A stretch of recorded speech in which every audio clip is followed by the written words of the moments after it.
আরে ফরিদা মুহ বই পড়া একটি চমৎকার অভ্যাস এ নেপেরে দেখা মিশা কথা বর্তমান যুগত এটা অম্ফরিব দেয় মোবাইল জীবন একখান চমৎকার অভ্যাস এরপরে কি এর কোনো বিকল্প নেই মানে উল্টো ফুল লিখি দেয় এটা এর কোনো বিকল্প নেই বই ন মোবাইলের জীবন ছাড়া কোনো বিকল্প নেই বর্তমানত এরপর কি লিখি তোরা বুঝাই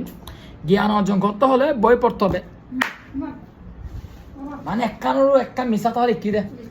এটা বলবো দে জ্ঞান অর্জন করতে হলে তুমি কোনো তোমার দুষ্টু বন্ধুর কাছে বসো তার কাছে সমস্ত জ্ঞান থাকবে পৃথিবীর আচ্ছা গেলুম এরপরে কি অনেক বই পড়তে হবে হে বন্ধুর কাছে যদি জ্ঞান নতা হে দয় জ্ঞান অত কই যাকে দেয় তুই আরেকবার বন্ধুর কাছে যাও তারপরে বই না পড়বো এরপরে কি লিখি দে কিন্তু পড়ার বিকল্প হ্যাঁ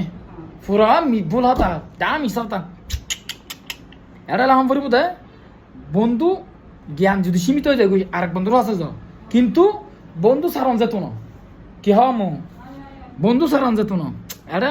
না না বই ব্যাগ মিশা হতা লিখি দে আমি ফিরতাম না